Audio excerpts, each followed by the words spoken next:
ようこそどうぞはじめまして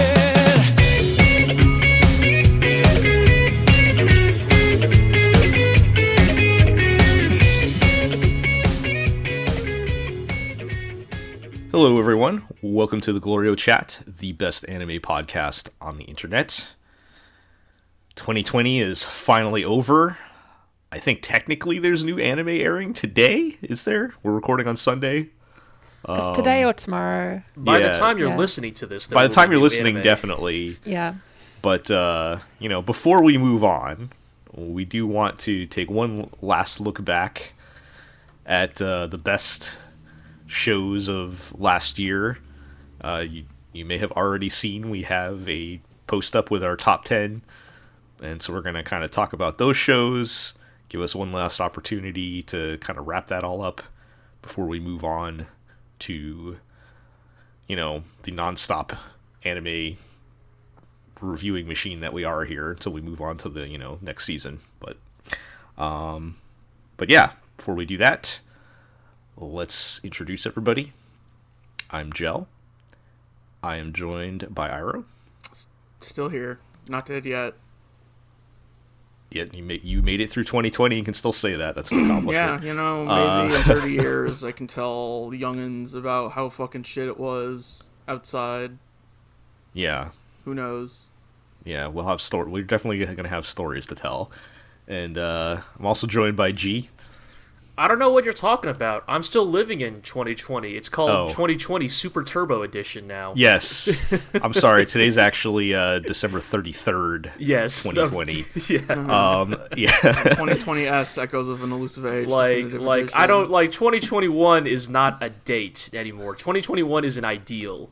Yes. 2021 represents us escaping from the Kansai government. The mental embodiment of 2020, and I think we've still yet to fully escape its grasp. So yeah, that's way more. That's way deeper than I want to get on this podcast.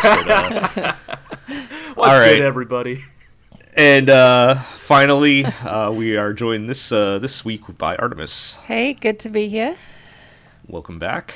And yeah, so we got, I think, a lot of shows to talk about here. So let's just dive right exactly. in. Let's yes, 10 wow. exactly. Yeah. Wow. Let's dive right in and start with number 10. How many fingers I have. You can follow along at home with our top 10 list. That's at theglorioblog.com. So you can look ahead at what we're talking about. But if you want. But we'll start with number 10, which is Great Pretender. Uh-huh. This is made it. Yes, this is conned its way onto the list. It conned its way onto our list. It really did. So this is the the style, the real cool, stylish looking heist flick series thing on your local Netflix account today. Yeah, it's like, I don't know, is this like the biggest Netflix anime of the year? I don't know. Maybe that's clearly Beastars. No, definitely clearly this year and not last year, everyone. Yeah, but nobody watched Beastars though. I can never tell because the Netflix. Go ahead. I can never tell because I think the Netflix algorithm bases its recommendations on what you watched otherwise. Sure. For me, it's constantly splashed in my face every time I open Netflix. Right. But I think Great Pretender probably has a better claim just because certain people can see the Sadamoto character designs and have pathways activated in their brain. Yes, it kind of looks like it's aimed at people who haven't watched anime since 2001 or something, right? Right. But in a good way, right? Yeah, I mean, yeah. That's how Netflix anime is. But anyway, yes. So we've had some harsh words for this show in the past, but I would like to. We always countered it by saying it's not that the show is bad, right? It's a good show, and I think there is still quite a bit to like about it. And I know Artemis, and you wrote about it on the blog. I don't know if you want to maybe share your final feelings on it. But I would say that the bottom line for me, and probably for a lot of people, is that, again, it's not speaking on an overall level, even the final arc, or even whatever arc you happen to dislike the most, it wasn't that it was bad, it was just that it wasn't what you wanted it to be. Like it didn't fulfill the all the hopes and dreams that you envisioned of it, Right. that we envisioned of it, given the first arc, which was maybe not its fault necessarily. Like, I don't know. That's understandable, yeah. You have a lot of ideas for and hopes for a show that are, based on your own biases, right? Like just on the first couple of episodes, and I think that's kind of what happened here. Right. Yeah, I know for me, it took until the last 2 episodes to where I finally just threw that out the window and just accepted that this is what the show is, as the show itself was also kind of throwing out the concept of reality and I think these are completely fair assessments of Great Pretender. I think that there's a lot of really nice things you could say about it. Like, it really has even beyond the Sadamoto art, it has a really lovely art direction. I think that, all of the production aspects of Great Pretender are very well made. I mean, I think some of us were initially worried that with Wit Studio at the helm here, that this show would kind of crash and burn towards the end, as many of their anime tend to do. But I think on a technical level, there's very little you can throw at Great Pretender's feet. Like, it's probably one of the best looking shows of the year, right? Yeah, you can and practically watch it just for and alone. one of the best sounding too, I would say. Yeah, definitely. I definitely nice want to include that too. there as well. Like again, I think it is maybe one of the most technically well made anime of 2020. I think that when you hear us like kind of hemming and hawing about it, that's very much because a lot of us here watch a lot of anime, and so there are certain things that Great Pretender kind of does that are maybe not as exciting or fresh for us anymore. But I do think that Great Pretender is definitely I think it is one of those anime that is a very easy recommendation because of its very kind of it's got broad international appeal. Yeah, exactly, right? Especially for a Western audience. Especially, I mean, in many ways, it is the perfect Netflix anime. The premise, the style, all of it, it works very well for what it was, for where it was, aired, I guess. But, and yeah, I think at the end of the day, Great Pretender is a very well-made anime. Mm-hmm. Yes. Plus, I will say I am biased in that I really enjoy heist kind of shows and movies in general. I just do more than your generic action show. I enjoy heist specifically. Sure. Yeah. Yeah, and I would say I would still prefer that the show had been the show that we were hoping it would be. Yes, of course. But I once I kind of accepted what it was, I was like, all right, this is pretty good. I just I still in my heart I feel like this could have been even better. Look, let's be real. In our hearts, what we really wanted Great Pretender to be was Lupin the Third Part 6. But, right. We don't always get what we want, so yeah. And I will say too that the final episode didn't disappoint me, I don't think.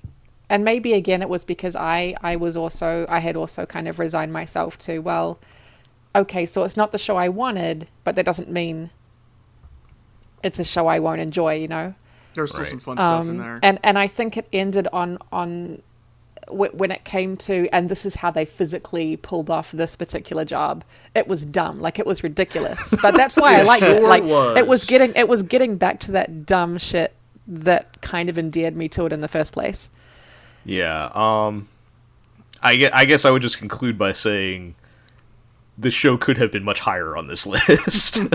but I'm glad it got a spot. But it does. Yeah, it did. I think it rightfully earned a spot on the list. Deserves some recognition. It earned its number 10, sure. Right. Yeah.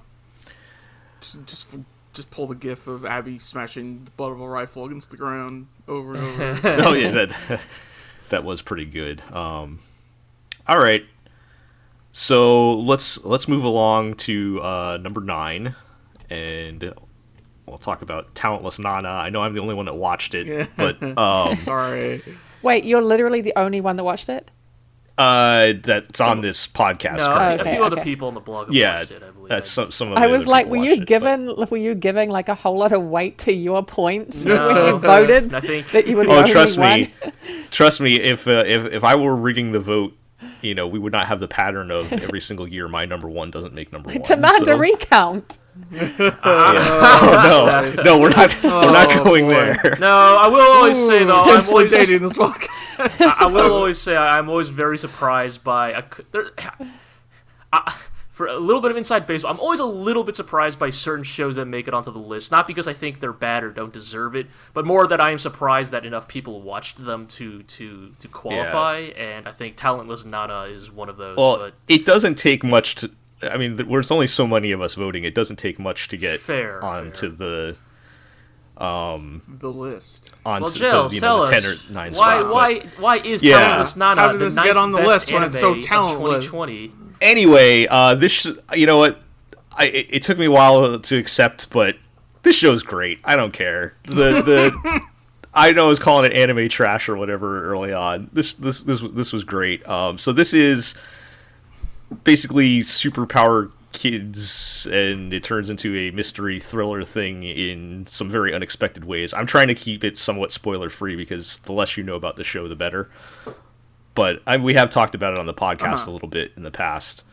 So if you are interested at all, just stop listening for a little bit here. But yeah, it does the murder mystery thing like better than anything I've seen in a long time, where it genuinely has you on the edge of your seat. There's some really crazy twists that make you grab your mouth and gasp type like wow, they're really going there, huh? All right.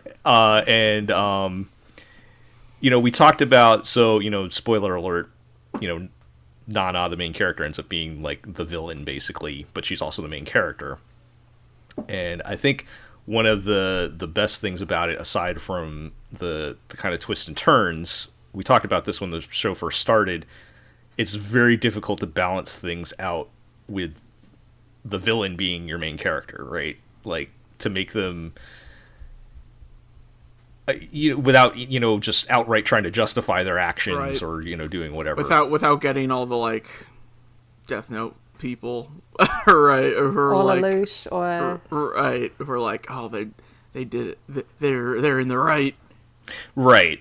And they do that a couple times, but like in the beginning to kind of like set the tone, but then later on it's like, well, what happens when she has to kill a good person, right? I assume she just keeps killing them. And well, that's I'm not going to answer that question, but so they handle that for the most part pretty good, and I appreciated that, where they don't ever try to like necessarily justify what Nana's doing. And the part that concerned me towards the end is like there has to be some sort of consequences for her actions, right? Like that right. Kind of, if you're going to really condemn the fact that she's murdering people, there has to be some kind of. I'm not even clear on why she was killing them all in the first place. Yeah, again, I'm trying to keep details out of it, but I would just say that they find a way.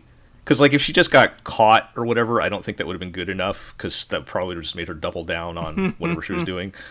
So I'll just say that they find a way to give her an appropriate consequences for her actions that actually affect her at the end of the show. And the show is over, right? Like, it's not getting a sequel. It's not getting. Oh no, it's not. Okay. They haven't announced the sequel. Going, right? The manga is still going, Okay. and I was gonna say that the only thing is the ending is a little bit of abrupt. It's like an appropriate place to stop, but there's a lot still going on that needs to be resolved. So I mean, that's going to be a pervasive theme throughout this list of like... right. So this is like set up for, this is like demanding a season 2. I don't know if it'll ever get it, but if that's part of the challenge of adapting ongoing source material, right? Mm-hmm. The everlasting question of where do you stop? And I think they found an appropriate place to stop, but there's so much left unanswered and stuff at the end. So I hope it does get a season 2.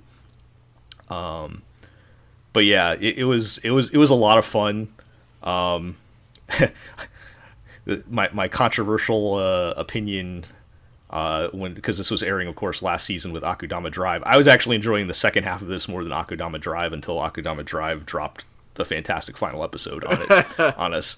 So that's I mean, hey, that's a pretty big claim then, right? Like, you're at least saying that, like, hey, you know, for a stretch, Nana my opinion was is at least contending in the same weight class as Akudama Drive for at least that stretch. Like, that's how much I was enjoying. That is impressive, you know. It's definitely a recommendation for sure. Yeah, because I think, you know, look, we got some more anime trash on this list that have ranked even higher. So I don't think, you know, like, there's anything wrong with recommending it.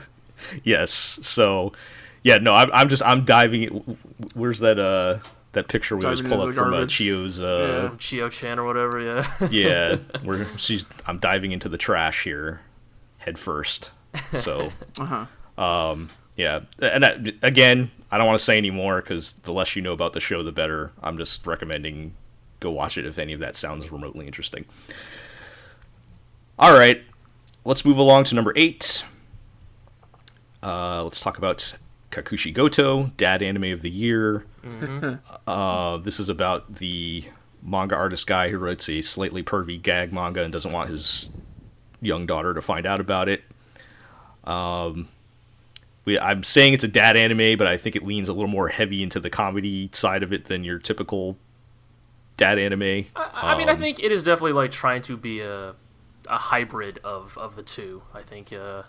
Yeah, I mean, it has its sweet moments, especially like at the end, and there's a very dark sort of like side story hiding underneath it at the end of every episode, but generally, I mean, it's by the Sayanaru Zetsubo Sensei guy, right? So like, yes. It is by its very nature going to be a dark comedy, even if it is about very like sweet subject matter. It's going to find ways to be pretty like misanthropic about it, I guess. Yeah, surprisingly not as dark as I was sort of terrified it would turn out to be. Yeah, definitely. Yeah, we spent the entire season speculating about, like, is he dead? What happened? I mean, yes, right? Like, they frame it that way so hard. I mean, I think I'm on record saying that, like, they frame it so hard in that direction that, like, I was adamant that he could not be dead because it would be too obvious. It would be too obvious with the way they foreshadow it. Right. Yeah, if I remember, G, you were the closest on predictions. I think so, yeah. But no, I really like this show a lot. No, totally. I thought the comedy was solid.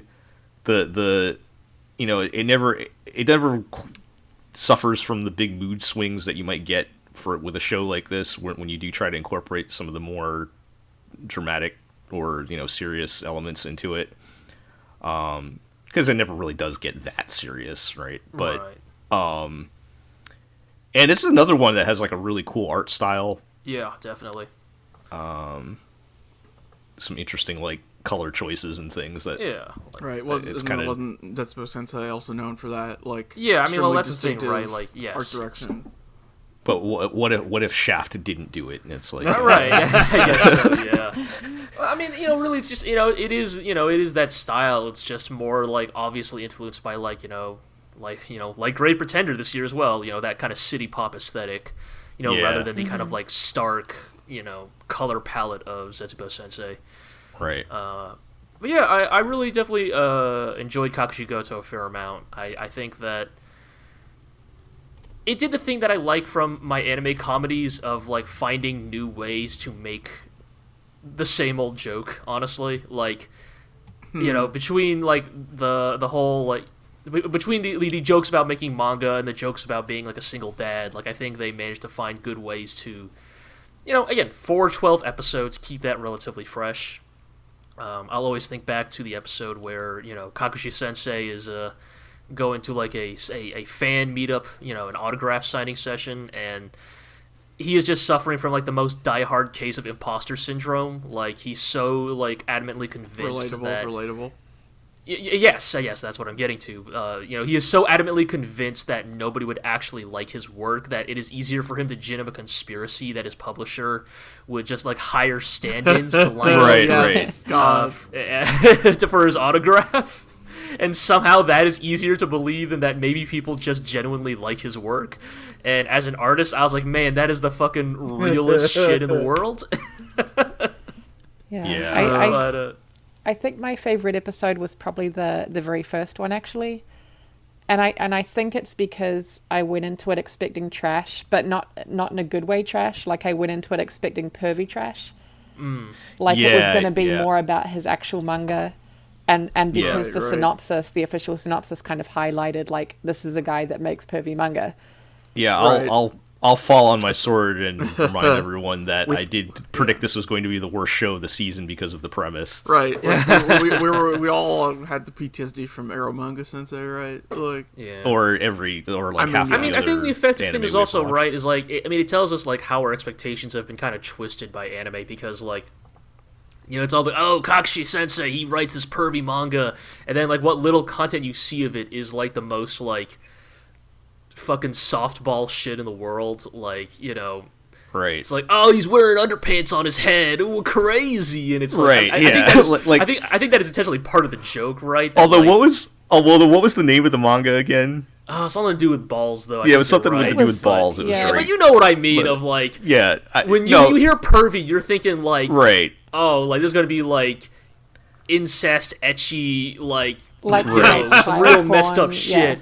But it's just like the most like, it's a thing that like a 50-year-old would look at and be like, oh, that's a little risque, not like, what we're like, become desensitized to. Yeah, it was the combination of that and like him having a young daughter, and it was like, oh God, where are they going with this? Yeah. I thought it would be creepy. I really did, but I was so relieved to find out that it was just this like weirdly gentle, soft, like extremely watchable piece of work that I was always really happy to sit down and watch every week. Yeah, totally. And shout outs to the OP and the ED, both really solid. Really good. It was pretty solid, yep, for sure. Okay. All right. Well, let's move along to number 7. DECA-DENCE. You guys remember this show? Yeah. Yeah, it was fully yaiba, or as they say. Yeah, fully yabai. This is a very, I guess, this feels like a very classic anime feeling type of adventure show. Is it post-apocalyptic? Would it be fair to say that? I think it is. Come on, that's yes. entirely. Yes. Come on, dude. Like, I couldn't remember for a second if they were actually on Earth or not. If you watched only the first episode, you would think this was a post-apocalyptic anime. Yeah. So it kind of has like an older anime feel to it until it gets to, I guess, the twist, but right. There is a big twist that happens in episode 2, and which is pretty wild. But yeah, overall, I think it was a pretty good show. I think we all kind of have. This is another one I feel like probably could have been higher on the list, if not for certain things that the show did. But as far as like, there's still a lot of positives to it, though, right? Yeah.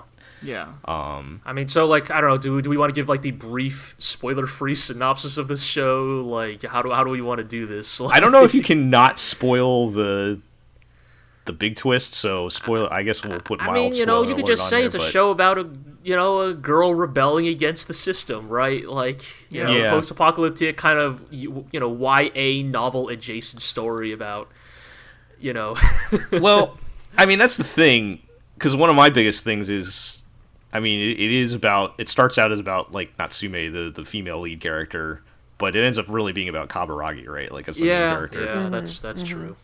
And that was one of the things that I found pretty disappointing about it in the long run. But it does kind of have that, at least her half of the story, which is still a significant part of the story, does kind of have that, yes, YA novel type of feel to it. They live in a post-apocalyptic dystopian society, and they have to fight evil monsters and drain their blood to power their But also, there's a conspiracy lurking beneath the surface. It really is that sort of story. there is some. With her, her luck and pluck, she must bust out of society and and by luck and pluck, we mean her mentor that happens to be the best the best fighter guy. Yeah. But he's retired now. Yeah. And who I guess, so I guess, again, had that been, I probably would have enjoyed the story more if they had stuck with that. Oh, I don't know. I don't know. I am adamant that the reason DECA-DENCE is on this list at all is because of its second episode twist and the potential that adds to the story. Like, the sorts of moments that happen later in this show that I think really made this show shoot up in the rankings for us before, the ending brought it down again is, like, I think for a Japanese context, you could still say this show is very firmly anti-capitalist. It has a lot to say about corporations and especially with the character of Natsume, how capitalism poisons our sense of self-worth. Like, Natsume's entire, like, internal conflict is over her feeling that she is inadequate, right? That she is not valuable enough to the society she exists in, right? That she's not contributing enough value to the society. And that value is entirely, like, made up, right? Like, that value is entirely artificial. It isn't, it is entirely an artifice of the system that she is imprisoned within. And the show doesn't, like, doesn't softball this shit at all, right? Like, the episode where Kaburagi, gets radicalized by his video game waifu and decides to destroy capitalism is, like, one of the strongest individual moments of this entire year for me. Yes. And I don't think you get that in the version of the show that does not have the secret layer that it has. Yeah, well, I guess my point is I did feel like her that conflict you were describing, G, was like the stronger version of the stronger plot line than Kaburagi just shaking himself out of his middle age funk. I could have stand to be a little more intertwined, I suppose. Definitely, what we're getting at. Yeah, but yeah, I mean, I think that, and I think we'll probably talk more about this in other shows of the list, but it's interesting to see anime starting to take a little more of a stand on certain issues than they perhaps would in the past, I don't know, or at least man. until we get to the end of the. I don't know. I think it was episode. way too soft. Like, I think it started off taking a stand, and then they were like, "Wait, you guys." Well, that's Wait until a we get to second. the last episode, What if right? system good and person and power bad? Yeah. No, I mean, I think that is why this show is where it is, rather than near the top of our list, right? Is that it starts off saying some really, like, fiery things before kind of, before turning into an underhand toss by the end. Right. Yeah, we just need to, well, I don't want to spoil it, but... Tear down the entire system. We can get into. I mean, we can get into this more once we talk about the other anime on this list. I do intend to intentionally compare the two, but I'd rather wait until both have been discussed. So. Yeah. Yeah. The ending. So I mean, the ending. I agree, was a bit of a disappointment, and it was just kind of. It was barely okay. changing, right? Barely changing the status quo type of thing. I think at the end of the day, for me, the show just wasn't consistent enough. Yeah. Yeah. And not just with the final episode, but kind of on a more across the board kind of deal. I would agree with that, and I think we had varying degrees of how much we like the big, twist, the alternate world twist thing that happens, but because I felt like maybe we spent too much time on that for my personal taste, but I know you guys liked Kaburagi gets sent to the shit mines to mine for shit that then gets fed to him. If that is not, like, the greatest visual metaphor for capitalism that anime has ever construed, I don't know what to tell you, man. I suppose it was effective in that regard, but yeah. Yeah, and I don't know it's like, again, this feels like they could have put this together into something better, and maybe just all the pieces didn't quite fit. Maybe they didn't go hard enough on the theme. I don't know. There's probably a lot of things that maybe they didn't believe in themselves enough. Yeah, maybe they didn't believe in themselves. But yeah. But I mean, again, I think there was still a lot to like about it. Yeah, it was a. Oh, sorry. Go ahead. No, go ahead, G. Oh, the last I did want to say is we've been talking entirely about the story, but because this is our top 10 list, I do want to mention it had a really fantastic art direction. It was directed by I forget his name, but the guy who directed Mob Psycho 100. Yes. So you can feel that here. It's a really both the way it looks and the way it moves are really well done. I went back and rewatched some of the clips of them fighting the monsters, right, and it's really good. It's really slick, there's it's the kind of anime where a dude got a rocket at the end of his hammer and fires the rocket and that makes him swing the hammer faster. Yeah, it's got some really fun visual flourishes, and even out because the battles were cool, but even outside that, even it just looks good the in quiet general. moment stuff, the character stuff, it has a very big cinematic type feel to it. Yeah, I think when even when they're just hanging out off the side of the ship and that kind of thing,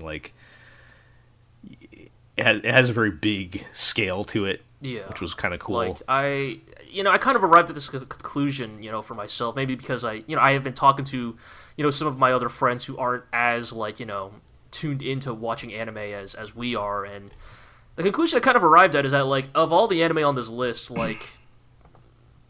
DECA-DENCE or maybe Great Pretender is one of those two, but I almost lean towards DECA-DENCE as one of the easiest anime to recommend of this year or of 2020, right. In terms of no strings attached, no okay, but you better watch out, you have to get used to naked girls or what right. I mean, right. You there's recommend not that anime many to asterisks attached to the title, right? There's always that even one of my favorite anime in the world, Gurren Lagann, right? It's all right, now Gurren Lagann's really good, but you gotta be okay with the boobs and stuff, right? You don't need years of watching anime as context. Yeah, to watch it. DECA-DENCE is I tell people it's kind of a more if you go into it expecting just kind of a more action oriented kind of almost Ghibli-ish vibe, that's kind of what you're getting out of it, and I don't know, it's so yeah, it doesn't hit the highs that we hoped it would, but I think it's still an easy recommendation. Yeah, for sure. Yeah. Okay. Yeah. Let's move along and talk about our number Token. 6. Wow. How'd this get here? Noted anime series, Kamen Rider. Kamen Rider 01. Specifically Kamen Rider 01. I don't need to tell people what Kamen Rider is, but if anybody's wondering why it's on our anime list, well, one day Zig got me drunk and had me sign a paper. Whoa. And no, we like to include. This is the Kamen Rider Gaim rule. We like to include other shows that we this is covered arguably or whatever, but the best Kamen Rider's been since Gaim. So yeah. So and of course we're not talking about Kamen Rider Saber, which is currently airing let's because not that's talk currently about Kamen Rider Saber, awful. Actually, but this is Kamen Rider 01. Yeah. So Ira, as our only Toku representative, I'll just leave that one to you. Yeah. Here's your Toku minute. Oh boy, I mean it was the first Reiwa Kamen Rider, and it just was kind of a return to form. It's been several years, and every Kamen Rider for the past few years has just been bad in some way. And I think 01 kind of pulled it all together. Had good action, good suits, decent characters and story and all that, and hit the right balance of drama and camp comedy. It was just a fun all-around show where the plot worked and characters bounced off each other well, and it was just a lot of fun to watch every week.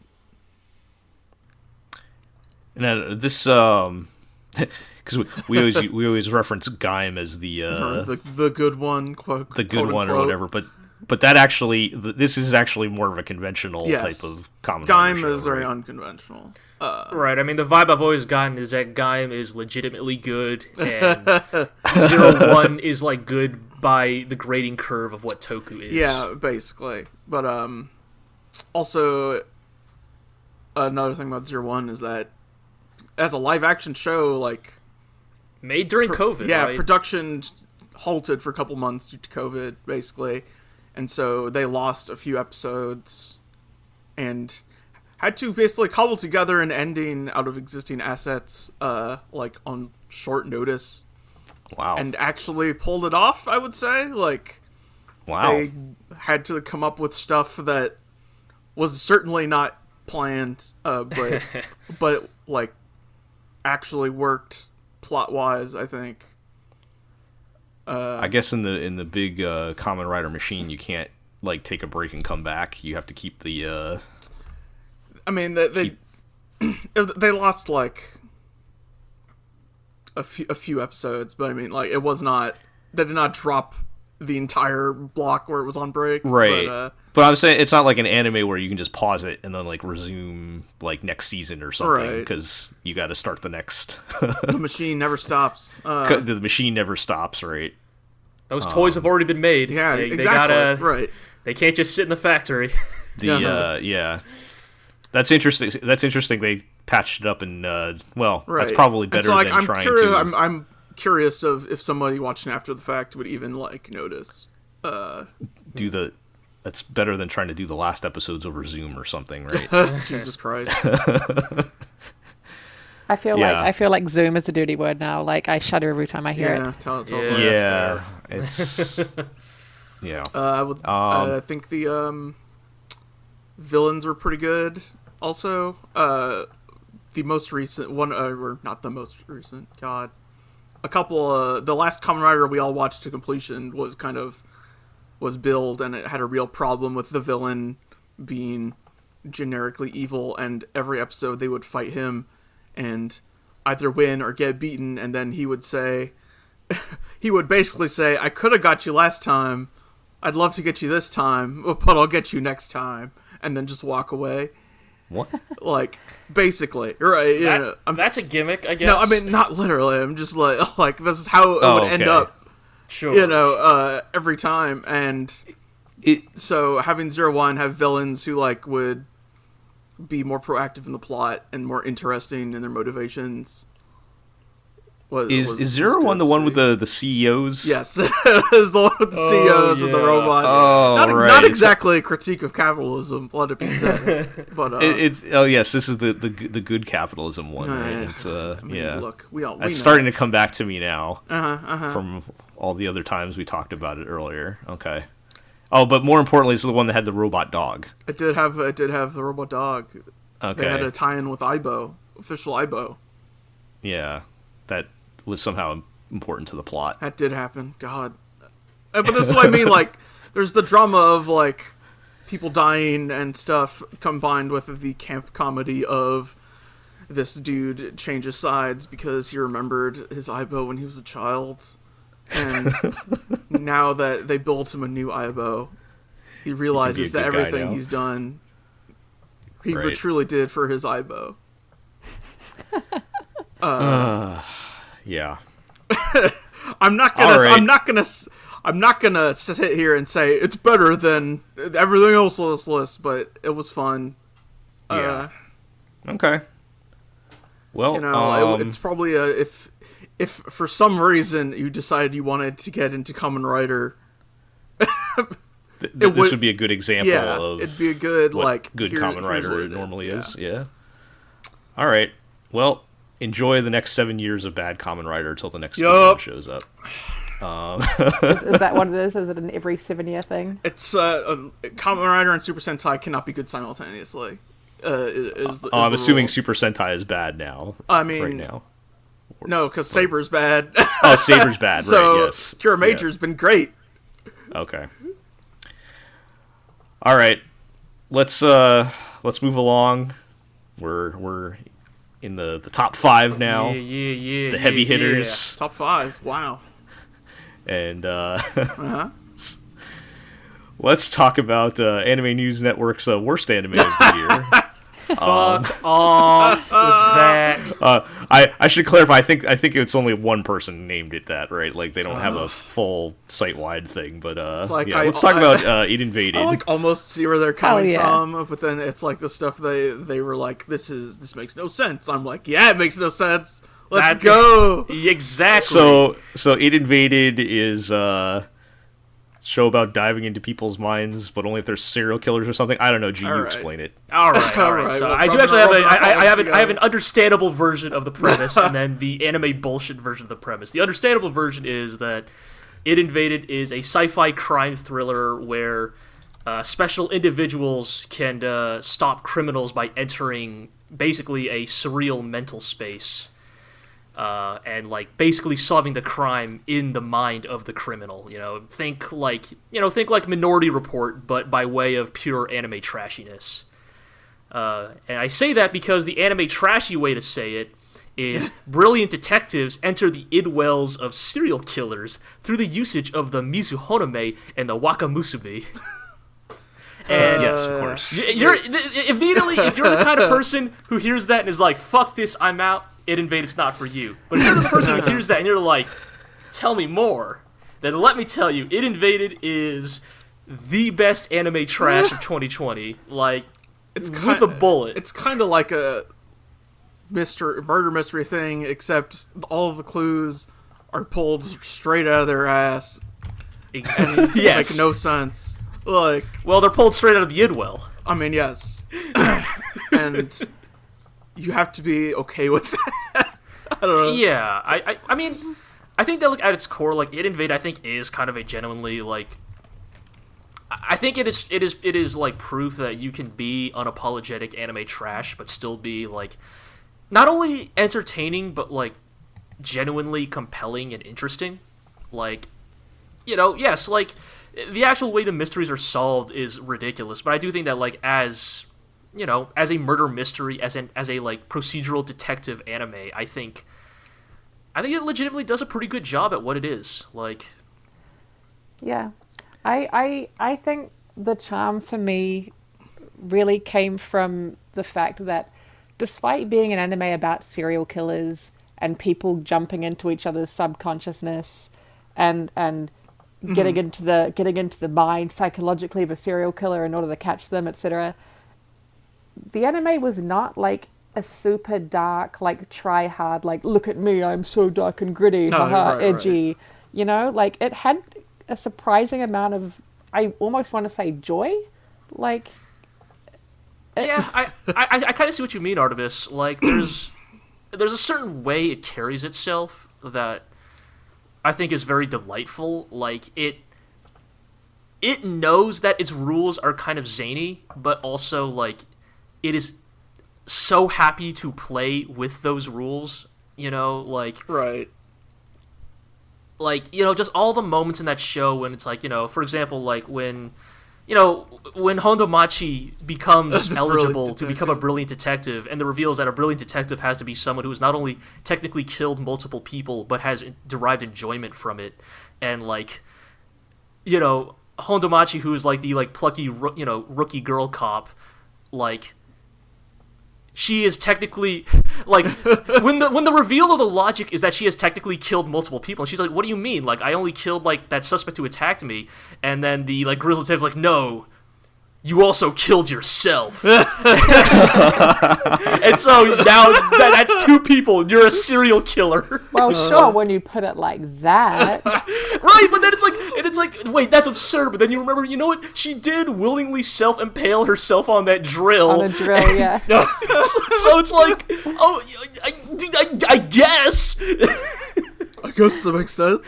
Yeah, and it's like, that is that show. Like, that is what that show is. Like, it revels in its insane troll logic. I mean, the only things I remember you guys talking about were somebody shooting a bullet through a pre-existing hole in somebody's head. It did happen. Yeah, there was that. And do it like a samurai. Oh yeah, can't You have to- You really have to be there. You really have to experience it. You know what I'm saying? Artemis is right. Like, It Invaded is a show where you had to be there to see it. Like, because right. Like, I mean, okay. Here's the thing.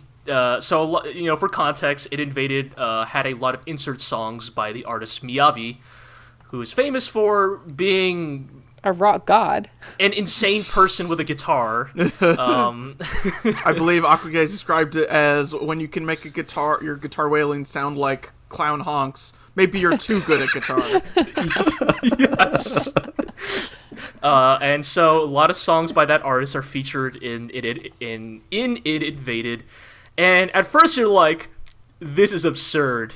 But then you're like, nah, this is great. But then you're like, actually. wait, this is actually pumping me up and I'm ready. Like, let's bring it. Like, Yeah, it's that is the kind of show It Invaded is. It's And you know, it did have, despite how like ridiculous it did have like some good emotional payoffs. I think. yeah, Especially it had some genuine heart to it. Yeah. For sure. definitely. Like, you know, I mean, we don't need to get too deep into it, but like, you know, everything about like, what's his name, when Naruhisago, the pink-haired guy, the main character, when he enters you the know, Idwell within the Idwell. right, when he enters Dogma, you know, his own Idwell, like, We have to go deeper. yeah, but like, and you're like, and it is kind of that like inception moment of like, you know, like on one hand it is like an absurd sci-fi spectacle, but the other thing that it is like a moment of like really meaningful introspection for the character. Like it Yeah. It works surprisingly well. They really did his backstory justice. They didn't dwell on it in a woe is me kind of way. Right. But I think they really did a good job exploring this character's grief, right? This character, like how he's processing. Yeah, totally.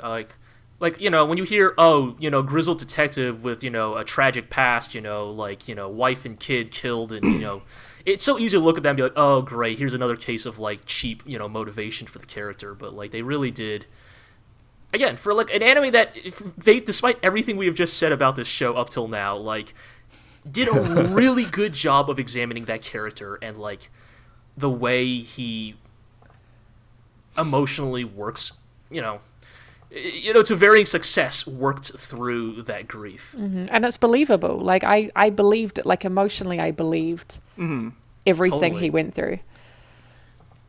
So, would it be fair to say, rather than this just being anime trash, it's like anime trash heaped on top of an actually good show? I guess so, but it's like the anime trash is part of what makes it good. Is the thing? Sure, but If you but got like, rid of that stuff, like I it's don't like know, you're. I you're guess I'm seeing saying on you're not just watching it for like the spectacle train wreck factor. Like, there's actually a yeah, like I don't know. Maybe show like the better underneath way to put it is like, you know, like I don't know. It Invaded is like, I don't know, like if like White Castle was made in like a 3-star Michelin restaurant, like it's the trashiest meal imaginable, but made the by problem like is Michelin star restaurants actually do that shit. Is it bad that I haven't been in the US more than like a year and a half yet, and I understand what you mean? God. Christ. But for a show that I kind of expected to be like season 2 of Psycho-Pass, I was very pleasantly surprised. yeah. I mean, I think I even said at the time. I'll say it again now. It Invaded is what Psycho-Pass should have been. Come at us, right? Yeah. Oh man. Yeah. Forward all concerns or responses to that question to G-Man at whatever. But, G-Man, I have a formal complaint. Let me see your manager.com or something. I don't know. yeah. God. All right. Well, I'm glad you guys liked that. I have to wonder if you all had chosen to watch Talentless Nana instead of this, and vice versa. Would they have switched position on our list? I wonder. Oh, but, maybe. Honestly, it could have been. Which anime trash did we decide to watch? That's what's determining the positioning on the list. But yeah, I mean, I'm again glad you guys liked it. Let's move along to number 4 on our list. Is this the highest ranked a comedy has ever gotten in a... No, we've had higher ranked comedies. Okay. It's pretty high though. Kaguya-sama Love is War season 2, the extremely rare example of a season 2 being better than season 1, which I feel is even more rare with comedies. I'd have to watch them back to back. It's been a while, so I don't know if I could agree with that. But I think some of the stuff that goes down in season 2, I feel like it was an improvement because in I liked season 1 a lot, but I wasn't like super enthusiastic about it. Like I was a lot more enthusiastic about season 2. I think that's fair. Yeah, season 2 is kind of where like they really kind of prove themselves. I mean, yeah. I don't know. Do we even need a premise for this? It's season 2, so I mean, like Yeah, I mean, if nobody has watched it, it's wacky school comedy where the two main characters are in love, but they refuse to admit it to. Well, not only do they refuse to admit it, but they're trying to force the other person to admit it first, and that's the war that's going on. But it's really, I mean, like most of these comedies, when they turn out good, it's really kind of more of an ensemble thing, right? And I think we've said it multiple times, but like the reason why I think it's actually like if you actually look back at our top 10 lists, it's actually pretty rare for a season 2 or a season 3 to make our top 10. Like usually if an anime does, it's its first season. And that's not like an indication of like, oh, sequels are always worse, but I think it is an indication of like sequels are by their very nature less novel. So I think it actually is pretty impressive that like, I mean, season 2 is proof that like, like the thing we always say about comedies, right, is like they always run out of jokes because like there's just only so much you can do with a basic premise, right? But Kaguya-sama, the reason it's here is the premise keeps evolving. The status quo keeps evolving. Right.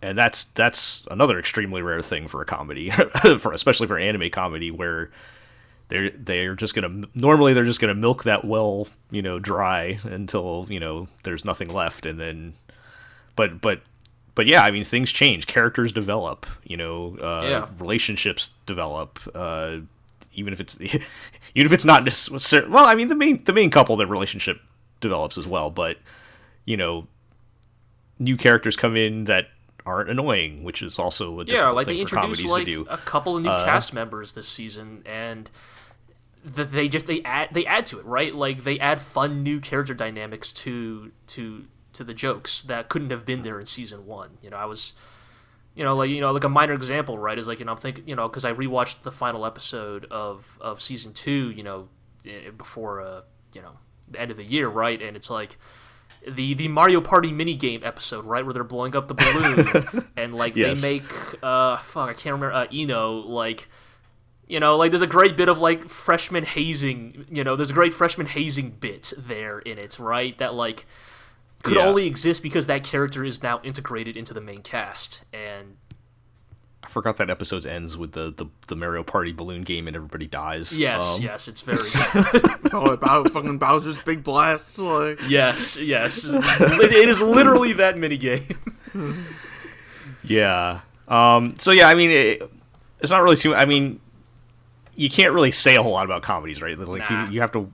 If you explain the humor, it's not funny. It's not funny. This is definitely one of the best comedies in recent years. I mean, the thing you guys keep saying about it is that it knows when to change up the status quo, so the jokes stop getting stale. Like, right. Yeah, yep. And honestly, what that even does is like, even when they do return to the old jokes, right? Like, oh, here's yet another like huge misunderstanding between the two, the main couple.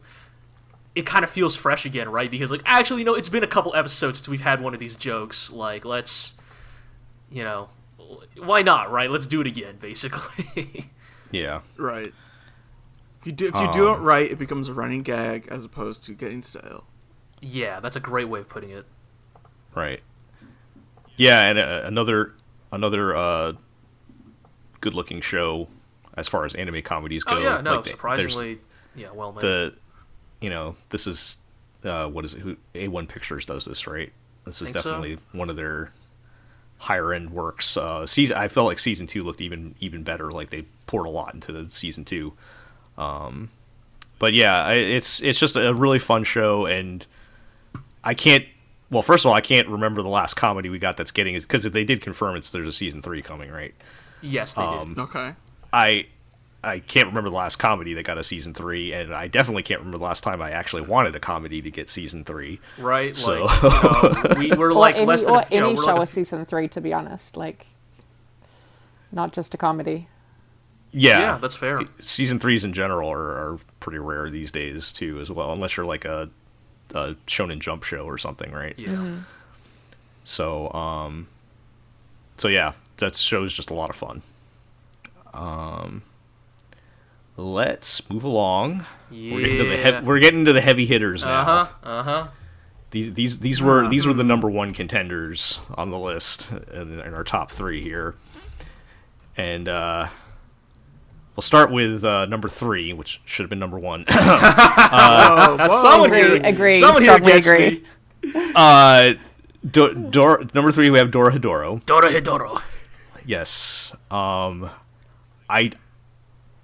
I don't think any one sentence summary of Dorohedoro really does it You justice. can't. This is There's a guy with a lizard head, and he's trying to find the wizard that changed him, that gave him a lizard head.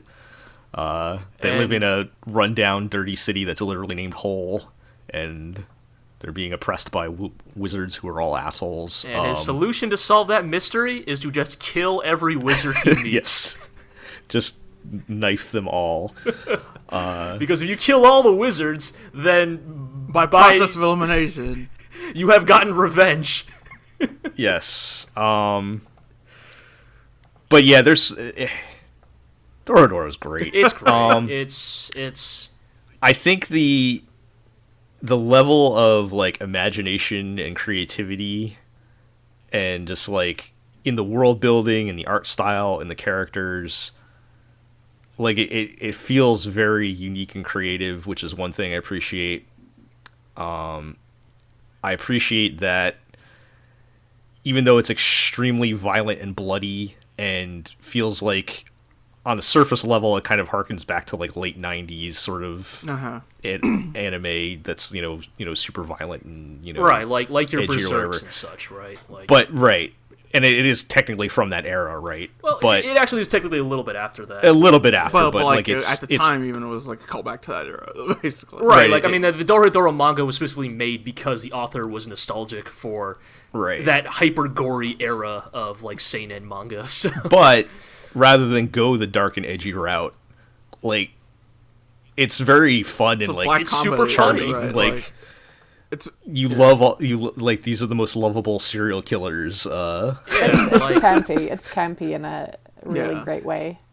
totally. Like, the way I always describe Dorohedoro is that it's a black comedy with a heart of gold. Like, its appearance is very, like most of its characters, right? The anime is very, or, even the manga, it's rough, it's bloody, it's very off-putting in a lot of ways, right? It's a very ugly show in some ways, but I can't, it's weird to say this, but, like, the feeling I get the most from watching Dorohedoro is a sense of warmth, like,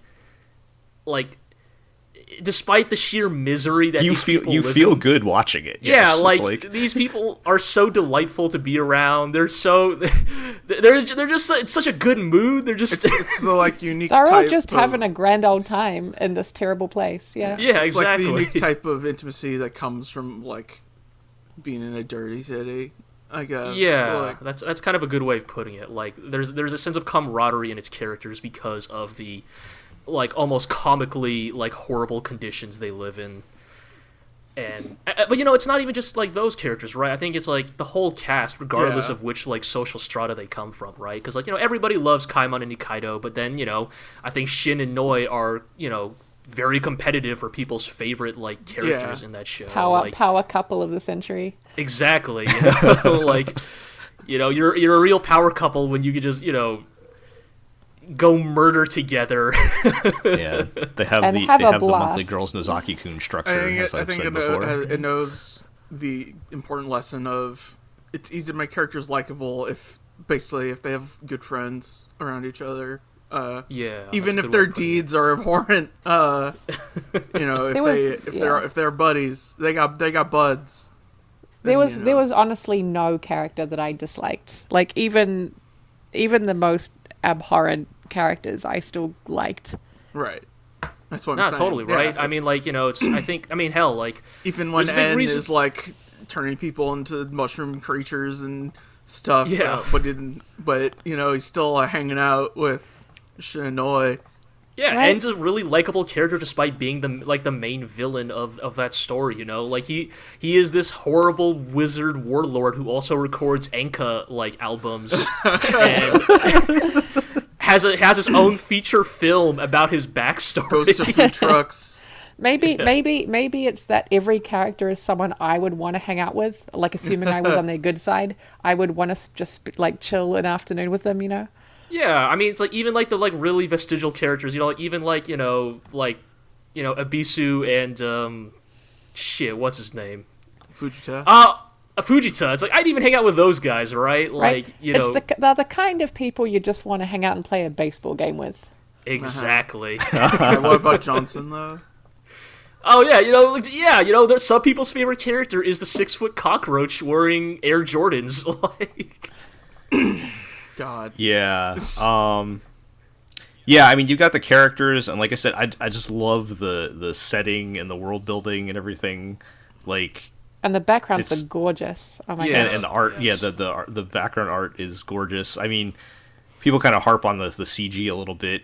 It's fine. Yeah, I mean, it's maybe not the best look, but I got used to it. I got looks a used little to it rough very sometimes, quickly. but It's not. I think some people made a bigger can of worms out of it than it was. Yeah. I would say it's definitely not bad. I guess if even as somebody who really really loves Dorohedoro, the worst I could say about it is I think Beastars a year ago handled the CG transition a little bit more smoothly than Dorohedoro did, but I think overall it's still very well done, and I think yes, as you said, Jill, the gorgeous background art really does a lot to help sell the feeling of whole, or that world in general. Yeah, I think that's where you get a lot of the more warm, organic feel out of things in contrast to the CG bits, but because the backgrounds are hand painted, beautiful works of art, basically. It's ridiculous. Yeah, and that and I love the weird wizard holidays and all the just crazy scenarios they come up with, the zombie hunting. Right. Oh, that was good. Yeah. There's so many. The Purge There's so much with zombies. Yeah. Yeah, let's put these metal plates in people's heads so that when they come back as zombies, that'll encourage everybody to kill them later. Right, their own self-fulfilling loot system. Those are very clever, creative yeah. world building type of things to what kind of world where would you be living in where that would be a thing, right? And I do want to give credit where it's due, because a lot of that stuff is innate to the source material. A lot of this is that just Dorohedoro, the original work, is really Yes. good. But I think that credit to the anime as well. I think Mappa did a really fantastic job adapting that material. I think that you can tell in a lot of the ways that Dorohedoro was a real passion project for them. The things they do with it that were in a lot of ways not really necessary. Having 6 ED sequences. All the little touches. The post-credit stuff they do. The 3 facts that you learned in this episode is a direct callback, because the manga does the same thing at the end of every chapter, or I think at the end of every volume of the manga, it also does 10 facts you learned this this week about Dorohedoro. They did that in the anime as well. It's right. You could tell they were fans of the source material and not just doing a job. Definitely, right? It's you could tell they really put a lot of heart and soul into that adaptation, and the fact that we're here in the new year and we still have no indication of if Dorohedoro is getting a season 2 is the most heartbreaking thing to me about this top 10 Mappa's list. busy destroying themselves. I don't know. Yeah, it's just Mappa's busy taking on 4 projects at once, apparently. So. Yeah. I mean, again, probably the only weak point is the ending, right? Because it's an appropriate place to stop. I was saying with the show before, it's an appropriate place to stop. But there's still so much, we still don't know what's going on with Kaimon. No. There's so many things still open. It ends kind of abruptly, and it's demanding a season 2, and so. But on its own, if that's all the Dorohedoro anime we ever get, it was worth it. It was so worth it. We'll always have that baseball episode at least. But at least, yes, we'll always have the baseball episode, the best baseball episode of the year. Take that. I'm sorry, BNA. It's a close competition, but I gotta give it to Dorohedoro there. Yeah. But yeah, I feel like I'm satisfied with our top three. I feel like any of these shows could have been number one, and I would have been fine with it. But I think for me personally, I this was my favorite show. But same. Same. All right. Okay. Let's move along. All right. To number 2. Another very good anime that aired in the winter season. Yeah. So let's talk about Keep Your Hands Off Eizouken. Yeah. This is really good. This is gonna sound like a girls' club comedy show if you just describe it. But it's not a girls' club comedy. It's not, but it's not the. It's not what you might. It's no K-On! Yeah, right. Because usually when you get an anime girls comedy club show, it's like has nothing to do with what their actual activity is. This is intensely focused on what their activity is. I think that the thing that makes Eizouken really work is that it is both of those, right? Yeah. Like, right. It is intensely about animation. Like, it very much is, right? In similar ways to Shirobako, but I think Eizouken makes it more accessible because not only is it, like, very much about animation, like, you know, right. Again, go back to some of those episodes. Like, yeah. you know, I love it. you know, like she's a bit of like, you know, she's probably like the underrated one of the three. But go back to the Mizuzuki episode, right? Like the one about her with her grandma and like how she learns about her passion for character animation. Yeah.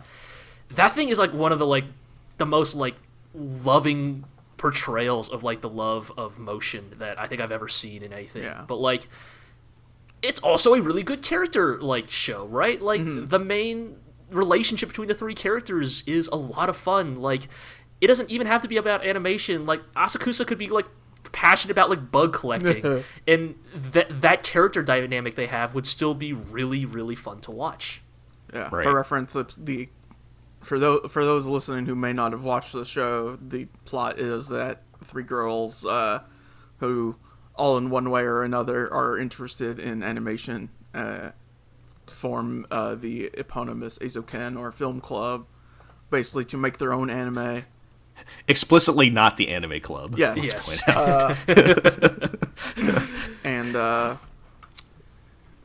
And they make anime, and we get really into the weeds about making anime in a good way.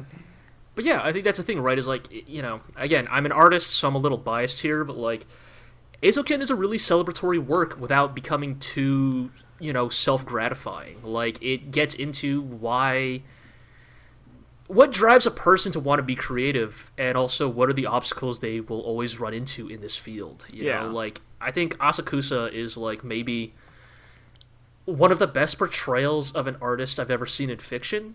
Like, I think she is, like, I think we are all familiar with the trope of the tortured artist, and I think that Asakusa is such a great and much more accurate take on that character. Like, she is driven by, you know, she is driven by this need to create, like, this constant, like, just inspiration that is bubbling inside of her, but also, like a lot of artists, she's constantly beset by, like, this pervasive feeling of inadequacy and and her own weird specific hang-ups that other people are like, that's not important. She's like, no, like this is extremely important. Right.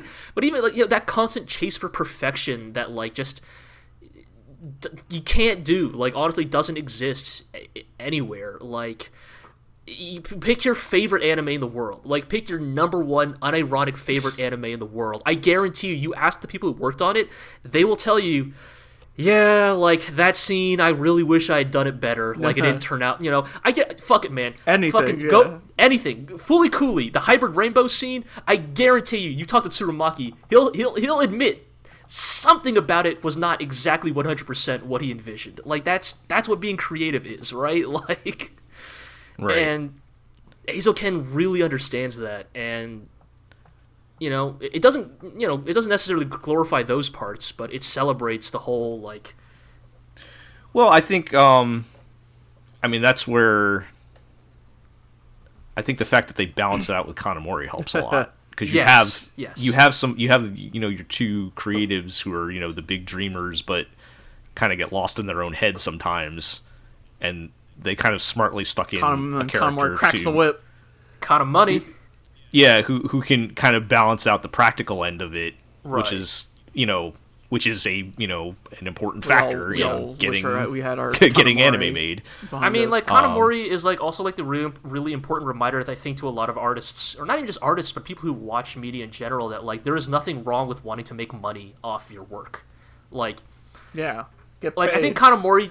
You know what? Like if nothing else, if all of the screen caps of Kanamori that showed up on Twitter this year helped like a generation of people understand that there is nothing wrong with wanting to sell your work and make money, make a living off of your creative output, then that alone is like the most valuable thing Eizouken has done for the anime discourse. Yeah. Yeah. And then we have to talk about the actual production of it. Masaki Yuasa directed this. Animation. What else do you need to know? It's a really well, I mean, if you're gonna make an anime about making anime, it better look good. Yeah, right? exactly. So, but and yeah, the show looks great. I think the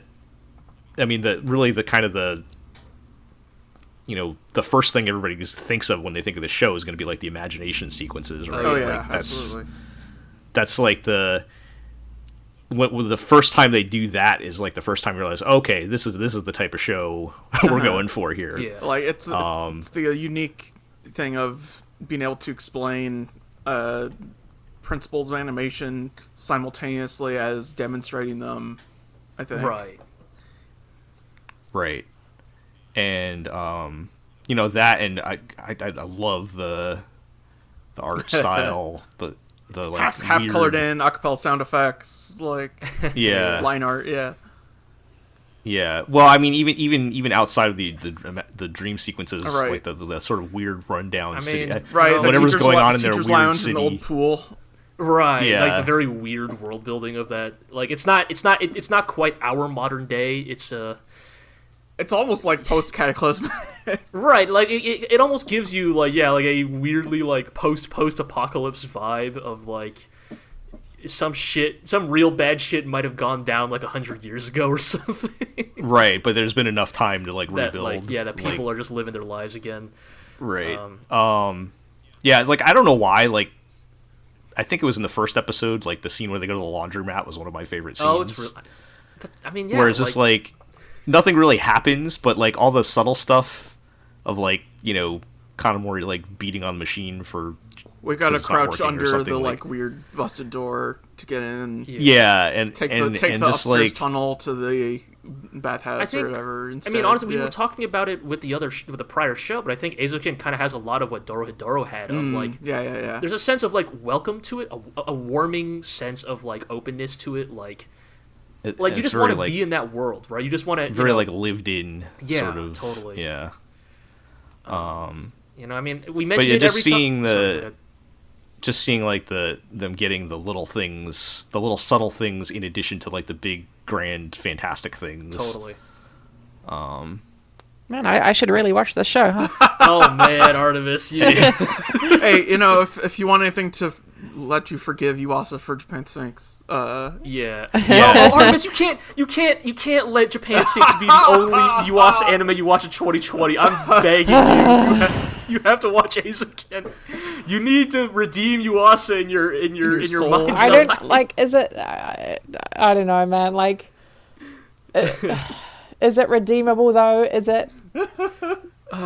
Yes, for those unaware, Yuasa directed 2 anime. Wow, this he directed year. the best anime this year and the worst anime this year. Oh God.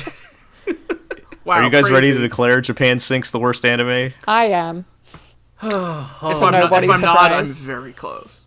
Yeah. I mean, assuming we're cutting out the usual isekai trash. Right. Just like I feel like just like a PSA to anyone listening, like don't watch a bad anime in 2 days. Just don't do it. It's not. It's not healthy. Yeah, it's not good for you. But we're talking about Eizouken here. Which is a good anime. Was directed by Yuasa, and I think this is actually, related to what I was saying earlier. I think Eizouken is the other one on this list. I would say is a very easy recommendation. Yes. Like, despite its like initially intimidating like subject matter, I think that Eizouken, does a very good job of selling its character and its appeal to I think almost any viewer. Mm-hmm. Right. And there's no weird anime hang-ups you have to deal with. If you're a person who understands that animation is still frames strung together with music and voices layered over it, you can appreciate Eizouken. Yeah. Right. Yeah, and just one more time, like, for me, the actual character dynamic was what really kept me in it more so than even just the animation talk. But I mean, it's the whole package. Yeah.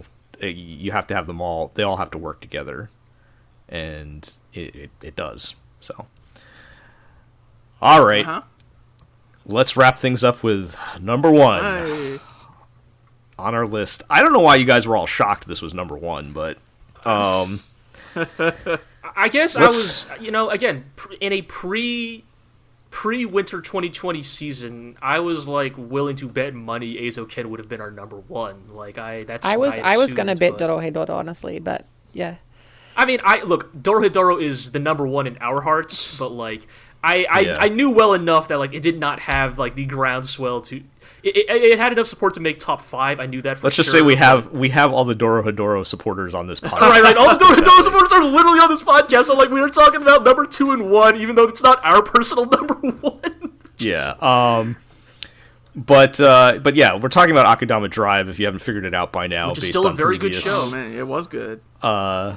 And talk about surprises, man. Yeah, this one just like went from something we didn't even bother putting in our preview because I saw it and I was like, oh, just something by the Danganronpa guy and Studio Pierrot. So Studio Pierrot. It's probably just going to be some, I don't know, whatever high school murder thing or some dumb show where everybody kills each other. Show went or from fucking everybody to did 60 to like 200, man. And then we watched the first episode and we're like, oh, that man just grappling hooked his motorcycle to whatever happens in the first episode. And I'm like, oh yeah, this is actually pretty good. I saw just the opening shots, like just of the city, and I was like, I'm in. Yeah, no, fucking Neo Dotonbori or whatever. Like it's. Yeah. So I mean, I guess quick synopsis. Although this like literally just finished, but this is about it's cyberpunk, right? Oh, man. It's like cyberpunk. They've said in interviews it's very like I guess Showa era inspired type of like setting, but also neon cyberpunk futuristic stuff on top of it. And it's about a group of career criminals. Yes, Akudama. criminals that they refer to as Akudama, and there's this quote unquote normal girl that gets tangled up with them, and it escalates into this crazy adventure where they're robbing the holy Shinkansen. Yes. Yeah, and there's some kind of like war or something between Kansai and Kanto. They're trying to figure all that out. There's a lot going on. And it's another anime original too. Yeah. I should point out we were quite well stacked this year for anime originals. I think so, yeah. Yep. And so it went from something not even on our radar to like this kind of like almost like another crazy heist type show thing with this cast of fun serial killer guys and girls, and then it takes another turn where it gets a bit more, I guess, serious and turns basically into like a down with the system. Yeah, Akudama Drive is what I wanted from both Great Pretender and DECA-DENCE. And did it both better than either of those two. And I think that's why this show ended up so high on our list. Yeah, because you get the, kind of the fun type of heist thing going on in the first half where they're trying to,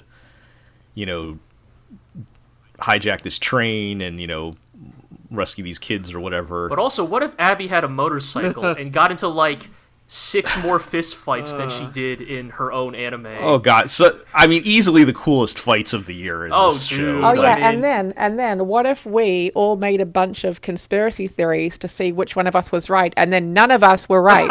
Yeah, fuck. I remember when I said back at the beginning, like, oh, like, Swindler gave herself amnesia. She planned this original heist. I remember when I said that. I'll cop to that. Yeah. Man. Yeah, and we were like, which character is not really dead? Oh, wait. No, wait, they're actually dead. Never mind. God.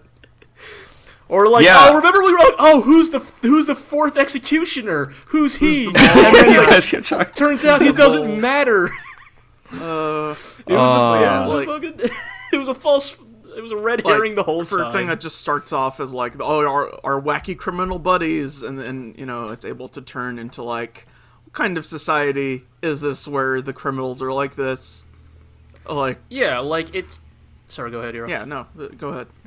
Yeah, I was just gonna say, I think like, again, I think it can't be said enough. Like, when we're praising Akudama Drive, we're praising like the whole package. Like, it does everything well, right? Like the fights, the action, the hijinks, right? Like, shout outs to, the Brawler Executioner fight. That thing is a magnificent spectacle. But also, like, this show is capable of looking at all, like, and a little bit like even It Invaded, actually. It takes a look at all of this wacky, crazy anime stuff, and then it kind of like spins the chair around and is like, what kind of society would create people like this? What would drive people to become these kinds of crazy super criminals, right? Like, and then it starts to answer that question, right? Like, it starts to get into like the nature of like the authority that rules Kansai, like the powers that be and the ways they abuse that power, right? And surprisingly believably, given all the hijinks that take place. Yeah. Like, like especially as, you start to roll towards the end there, where suddenly the government is all too happy to brand anyone they don't like in Akudama. Yeah. And it feels very, like, again, it feels relatable. It feels, like when we, when we are currently living in a country where like the government is trying to like classify protesters as like felons, like, you know, suddenly it feels a lot more like uncomfortably. Again, the absurdity feels familiar in ways that it shouldn't, but it does. I'll admit, like, and I kind of referred to this earlier, the second half I felt like the show was losing a little bit of steam as it was taking the shift toward the more, like, I guess, serious angle, because they weren't really quite developing the whole thing with the, who are the real Akudama, that question. Maybe it could have used... that was a real slow burn till the very end to, like, kind of build up to that. Yeah, I will agree that, like, I think in the process of like transitioning from the kind of crazy heist thing going on in the first half to, having a lot of the cast start exiting out in the second half, I think it maybe wasn't as smooth as it took a lot of the fun out of it, I guess. Yeah, I will definitely agree that I think the last few episodes before the final episode are definitely maybe the weakest part of that show. Yeah, and it's that last episode that is so good. Stuck the landing, which I think is really rare in anime. Akudama Drive is an example of how much a good last episode can just completely, like... Akudama Drive isn't even something to be salvaged, but, like, you know what I mean? Like, leave you on a high note. Like, it makes you overlook any of the show's earlier problems. I think it benefits from that a lot, because the last episode was like everything you could have possibly wanted in terms of like not only did it pull like the messaging together in answering the who's the real Akudama, and basically, I mean, by anime standards it's like practically calling for revolution, right? Right. I mean, that's right. Like, now's the time to bring this up. Like, compared to DECA-DENCE, like, the thing that really endeared Akudama Drive to me is that Akudama Drive, as an anime, asked the question, like, or not even asked the question, made the statement that a system this cruel and inhumane cannot continue to exist. Right. And that it cannot even be reformed. like, you know, like when a system is this like broken, just fundamentally broken, then the only option left is to tear it down. Like, you know, whatever comes next be damned. And you know, like, that's a really cathartic message to hear in 2020. Like, it really is. Yeah, I was trying to figure out, like, this show started airing in September, so it would have had to have been written before, like, all the protests this summer. But I do wonder if any of that was kind of inspired, tweaked or adjusted. The thing I would say is, like, kind of line up with what, because I mean, we were seeing almost word for word some of, I mean, obviously not on the same scale, but a lot of the same things that were happening in that last episode. A lot of similar rhetoric playing out. Yeah. Yeah. I mean, the thing I would say, of course, is, like, if you want, like, the, like, real answer, it's that this awful shit has been happening for years. It's just, yes, you know, it's just that right. 2020 is sort of the breaking point when, you know, people finally started to, you know, really notice it on a grander scale. But I guess in a medium where we're used to seeing kind of softball pitches on these like, issues, was that a determining factor in, like, the author deciding, oh yeah, I'm going to actually go for it? I guess it's because DECA-DENCE and so many other shows need that happy ending, but to get a happy ending, you can't tear down everything. You just can't do it. Whereas Akudama Drive didn't want to give you a happy ending; it wanted to give you a satisfactory ending. Yeah. Right. Yeah.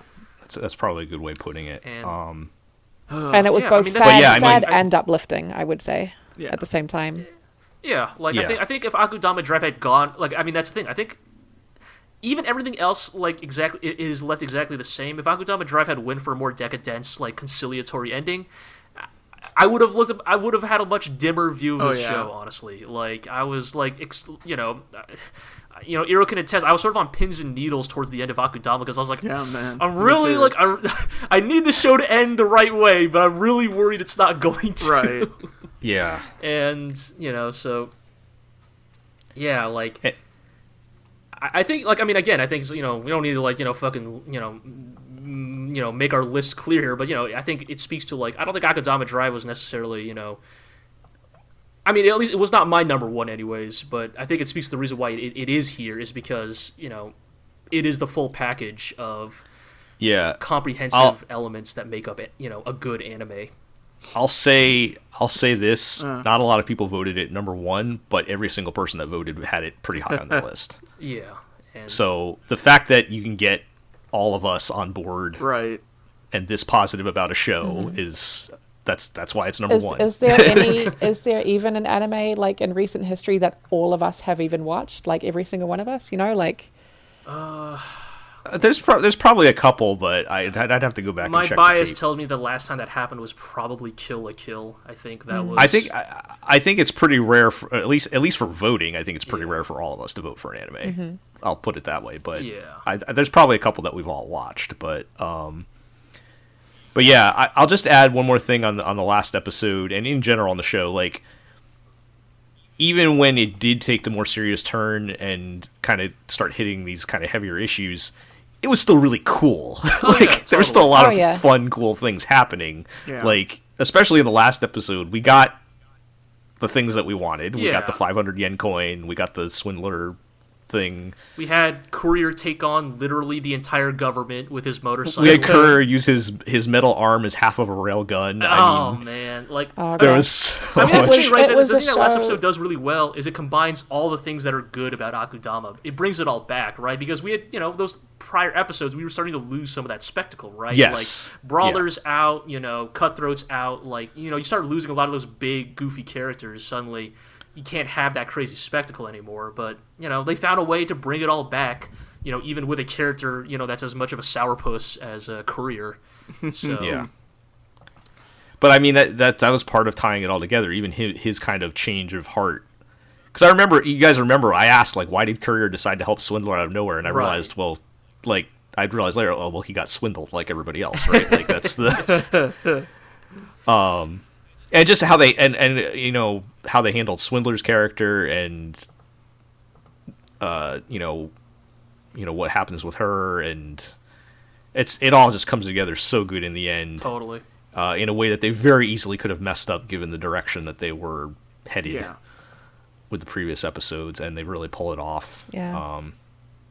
And Yeah. you know, finishing strong is one of the most important, because that's how you're going to remember the show, right? Yeah. Like that's one of the most important things you can do, and I think, you know, that's one of the big reasons why we have such a positive, No, totally. such I mean, feelings at this point. You know, I think of a lot of the anime on this list, honestly. Like, you know, talking about it for the past like hour or so, it's like,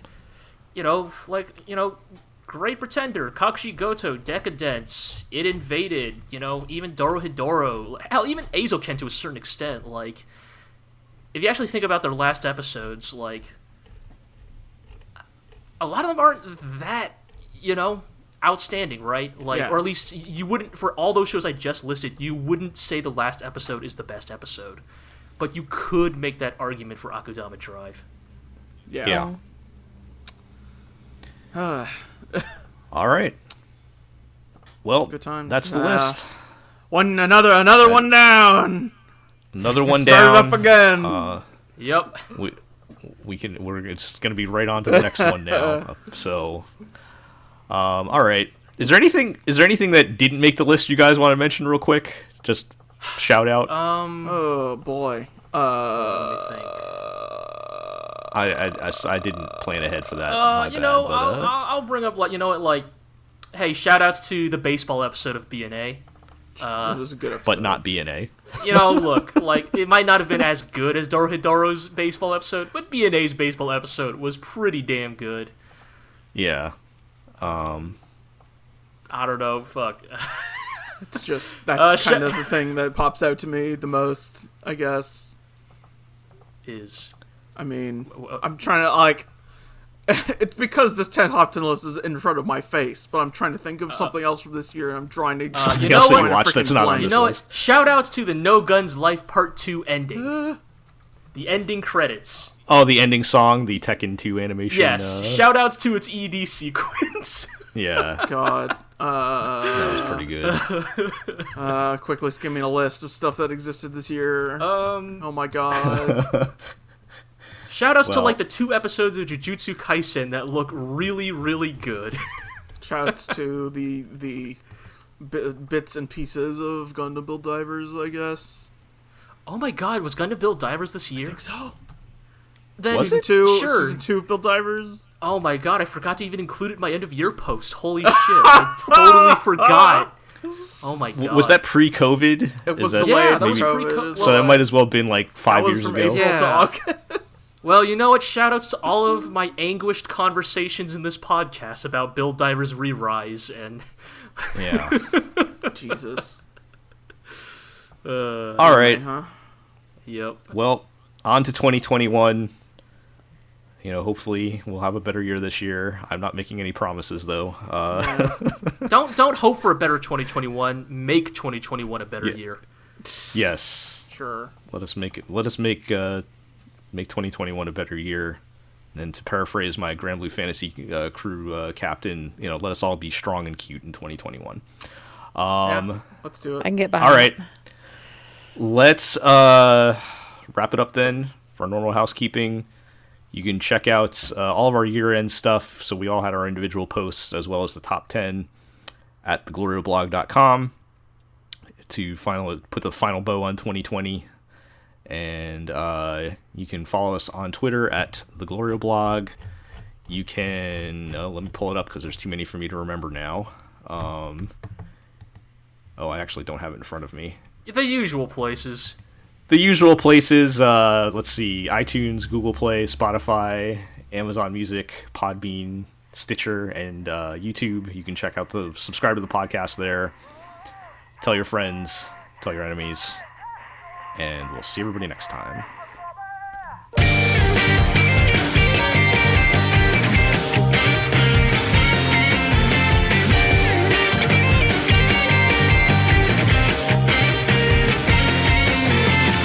What I hear, calling shit, a lot of night.